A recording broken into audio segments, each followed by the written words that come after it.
where something's happened, there are 15 that never get filed because lawyers don't want them for some reason.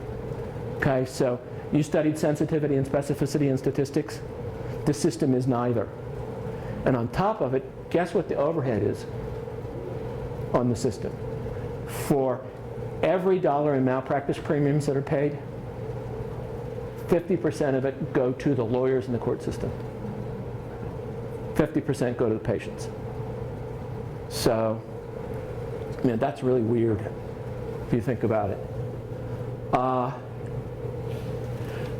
The health exchanges we've talked about, every state has now been offered, I'll put that in quotes, $1 million to set up their health exchanges. Parenthetically, half of the states have refused the money. We'll talk about the exchanges. Huh? What do you mean by that? What's health? Didn't I mention that in the spring? The health exchange is the entity that's going to contract with insurance companies to provide care to people who don't have insurance. Do you have uninsured motorists? You know about uninsured motorist coverage? Pennsylvania? If you can't get auto insurance coverage in Pennsylvania, you go to the uninsured pool. Every insurance company has to be in that pool, and they have to take you. They have to give you automobile insurance. The rates can be high, but they have to take you. So the way the exchange works is in Massachusetts, there are 5 insurance companies that have contracted with the Massachusetts Exchange. So if I don't have health insurance, I can go to the exchange. The premiums are fixed, by the exchange, and basically one of those 5 companies has to give me health insurance for the premium they fixed. So this is going national. That's why I teased about Romney Care and Obamacare, which are the same thing. Okay, every state is required to have an exchange under national health insurance reform. In fact, a little review. This is actually the guts to the whole thing. It's what I think is what everybody's going to be paying attention to. What? Could it be outrageous? Could. It can be whatever they said. It can be outrageous. Correct. Could. The steps are this. If you don't have insurance, okay, you may buy insurance from the exchange. Let's choice of 4 or 5. Okay? If you don't have any money, they'll subsidize you to buy insurance from the exchange. Who's that? The government, federal government. Okay? And where's the money going to come from for the subsidy? They don't know. Truthfully, they really don't know. They are calling for, just like the budget stuff they just did, right?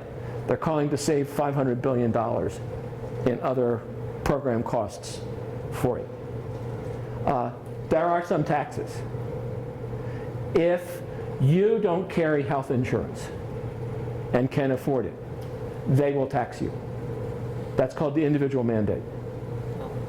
And so that money can go for the subsidy. In addition, if you're an employer and don't give health insurance, they can tax you. And if you're an employer and your employees go to the exchange rather than taking your health insurance, they can tax you. There's a bunch of other taxes buried in this too, by the way. But that's not really, so that exchange though, that's going to be a win-win situation for them. For who? The exchange, the people who are in the exchange, and those companies that are in the exchange, if they can pretty much dictate whatever their fees are, they're going to get reimbursed. The fastest game going right now is for health insurers to be part of that or those exchanges. Absolutely. Guess who's written the exchange rules? The National Association of Insurance Commissioners, who are owned by the health insurance companies. So that goes back to there's no containment. I thought this, they should be thinking about containment. Containment for what? So then they did this to keep their money. Yeah, I guess that's true. Yeah, when we talk about Massachusetts, The biggest problem in Massachusetts is Massachusetts healthcare costs have gone up 7% above the rest of the country, faster than the rest of the country, because there's no cost Why did containment. the government think of something that simple? Well, so guess what the next step is in Massachusetts? I know I'm getting ahead, right? Their healthcare costs are going up 7% higher. So guess what the governor of Massachusetts says what they want to do? No, they want to limit hospital and physician fees. Wouldn't it just Cost containment.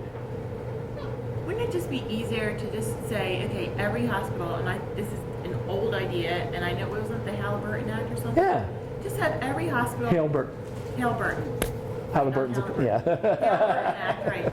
Just, you have to do this much of your operating budget must go to providing care for the uninsured. They do that now. It's still in effect. But it's not enough? Is that what they're saying? Correct. In fact, well, Halliburton is for the poor.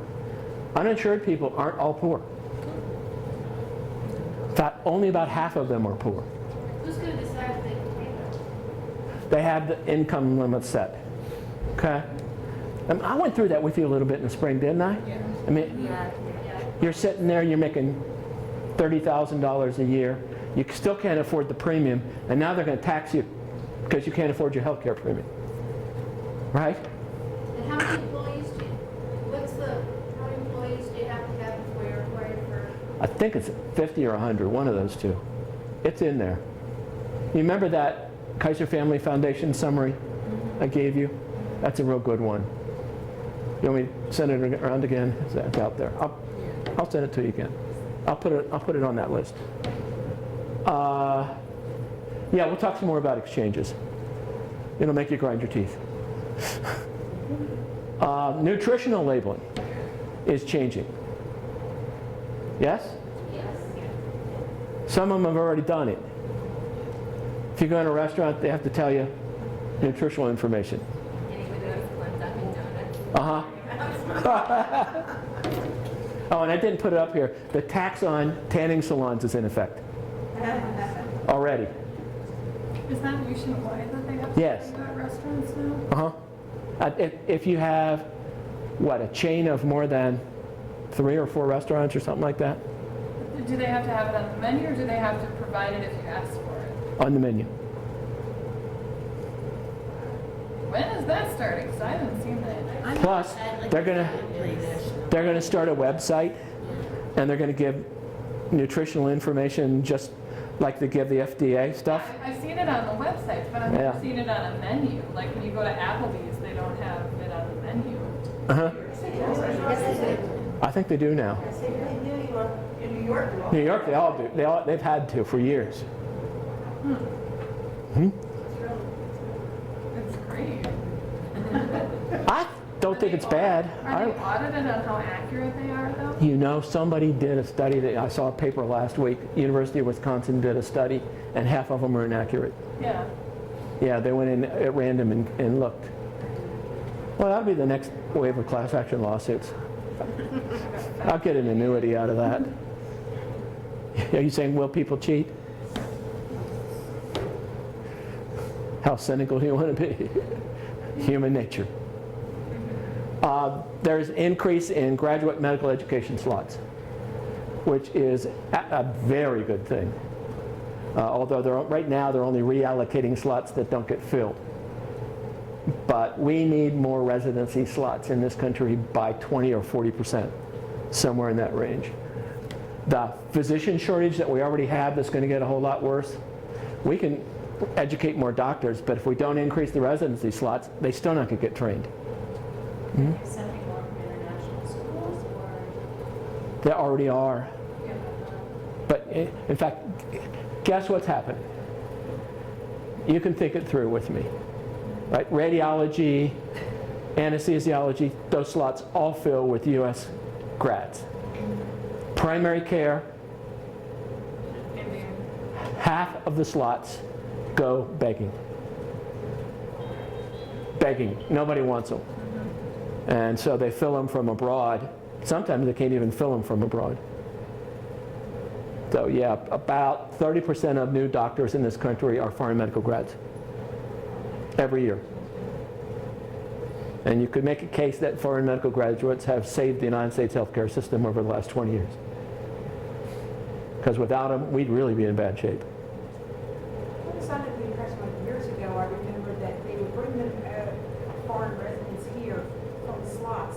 Then when they would apply for practice, then they would send them all back.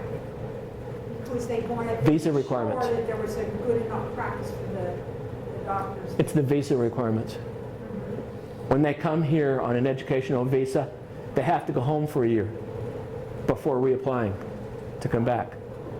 What about the ones who say that they're going into family practice, like to get into medical school and then change? They change. I mean, Wow. you can't, just because you say I'm going to go into family practice to get in, doesn't necessarily. Well, if you're coming here to do the residency, okay? Oh, if you're just coming for the residency. Yeah, if you're going to medical school, you can change your mind all you want. Once you do the residency, Right.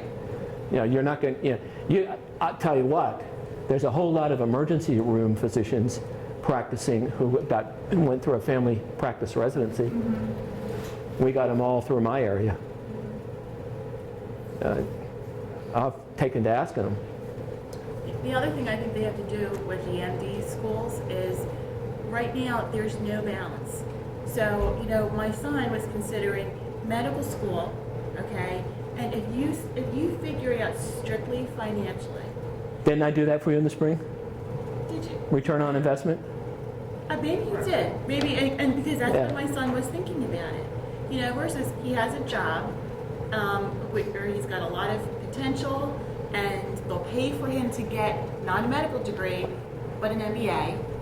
You know, and he's got great benefits, and his return on investment would be so poor if he went into medical school. So he's not going to do it. Third alternative. Remember, I did this for you. Look at I the never return did. investment. Remember? of your Remember what I said? Maybe that's where I got the idea. May- But yeah. Remember what I said? CRNA. Right? Best return to investment of anybody. Remember? Yeah. Well, look at the return on investment on your DNP. I mean, as an ICU nurse, I made maybe $15,000 to $20,000 less than what I made as an NP, but I paid another $60,000, $70,000 to get more degrees. So So what am I telling you? it's not worth it. No. Ask for more money. Yes. Didn't I tell you that? Yes. I think I told you that specifically. Yes, Did you get more? not yet. Are you working on it? Kind of. Okay. Remember I said be prepared to? Move. Yeah. Okay. I Probably. remember. I'm not that senile. Anybody get a raise over the summer? New job? Excellent.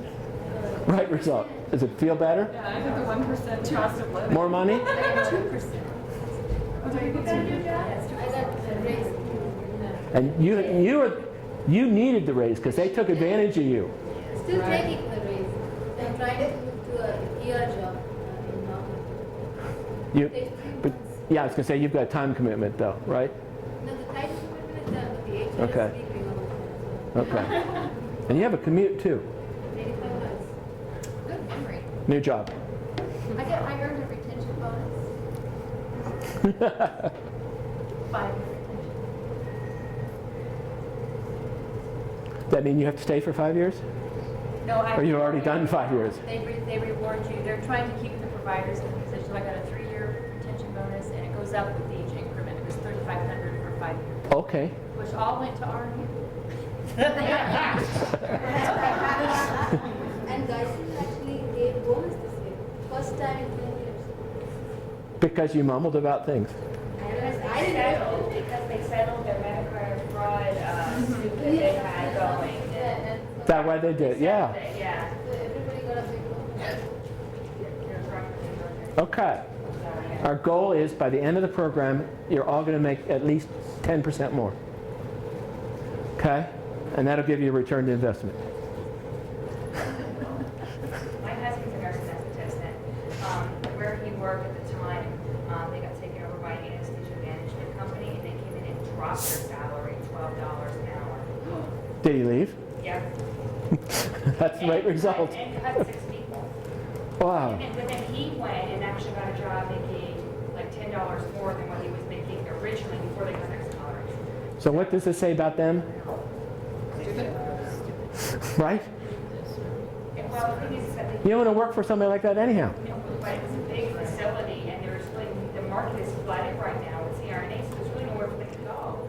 People out there are staying. There are places for them to go, Well, just not there. Just not there. Right.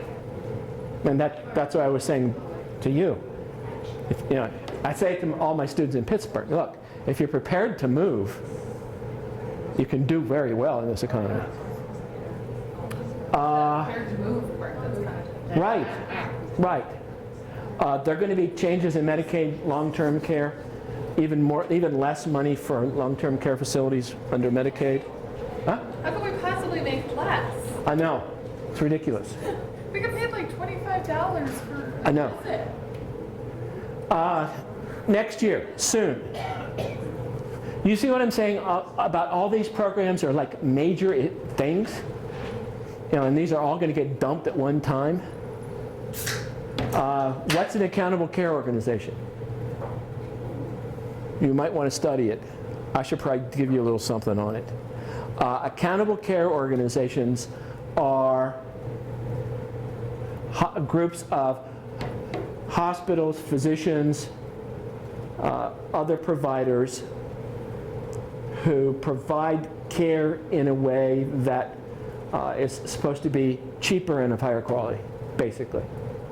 Do you remember the old physician hospital organization back from 10 or 15 years ago, PHO? It's a whole lot like that. And they're supposed to be nonprofit too, I think, by the way. But the very basic concept is that these entities that accountable care organizations will deliver care, higher quality care for less money.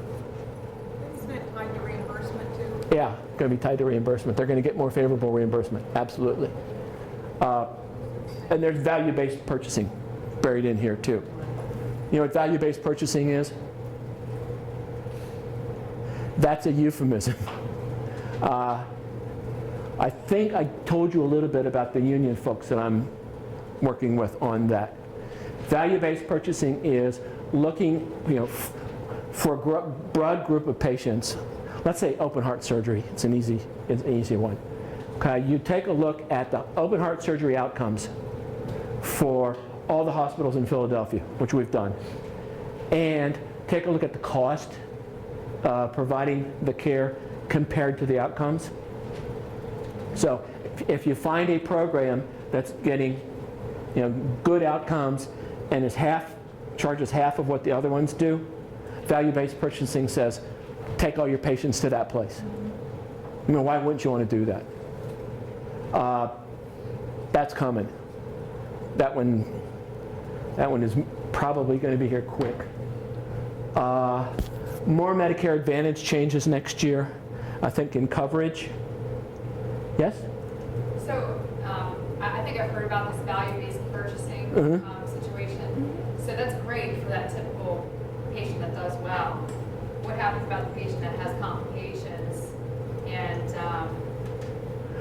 physicians are sort of trying to ignore that stuff to get them out of the hospital because surgeons don't put that under their... These are actually two different issues in a sense.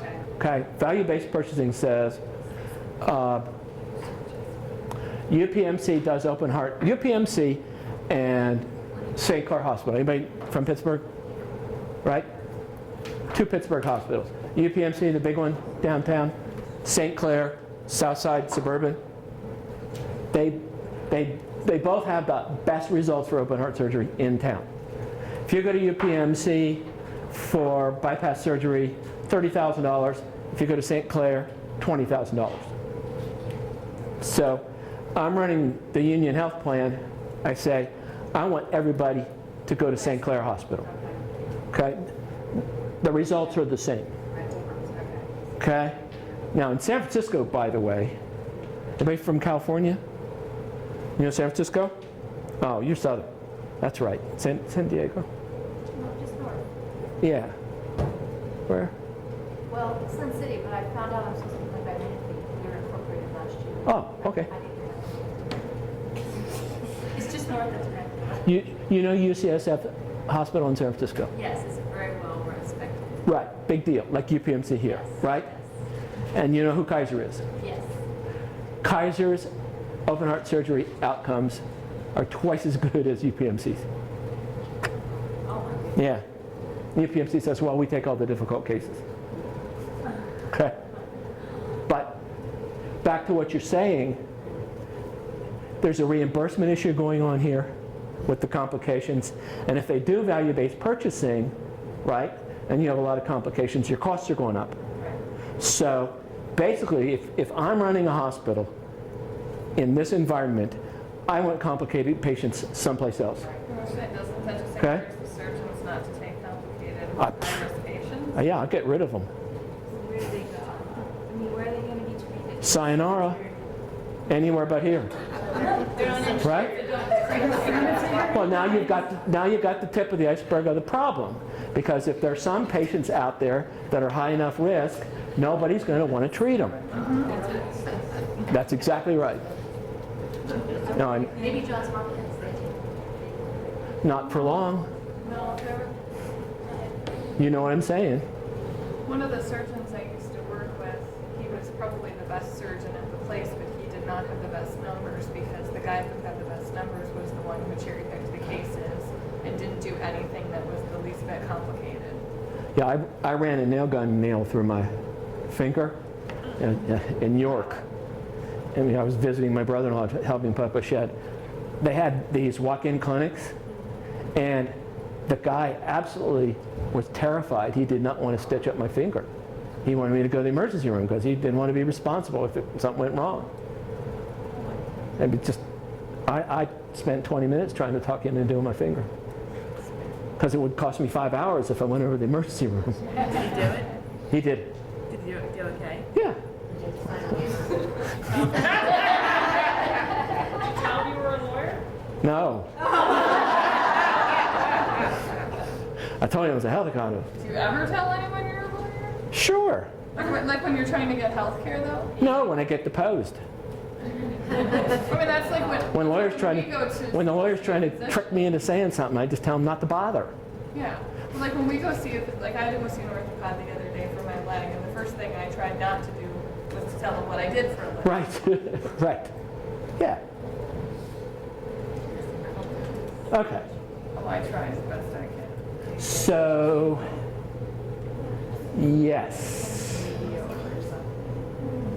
They're supposed to rejigger Medicare provider payment again next year. They're going to increase program funding for fraud and abuse, which we may talk about if we have time this week. The pharmaceutical industry tax is going to go into effect. You heard about that one, right?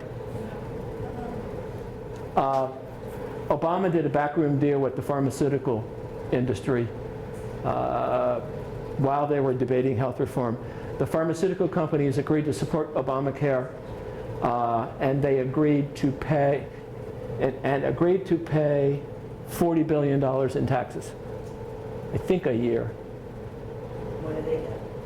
Increased drug coverage for the uninsured. And by my count, that's about $112 billion a year for them. So, but those taxes go into effect next year. There will be Medicaid demonstration projects on holding down costs. You know, health outcomes for minorities differ greatly, right? And there's going to be a massive data collection effort that's going to start to try to identify the reasons for the disparities. And so this year, Medicare and Medicaid denies payment for hospital-based infections. Next year, Medicare begins to deny payment for hospital readmissions. Is that for heart failure or is it for? For anything within 30 days. Within 30 days for everything? Yep. Is that just for the same diagnosis? It's the same diagnosis. So it's going to be bid under a different diagnosis. Watch. Okay? I thought it was any. They are going to broadly define diagnosis. Watch what happens.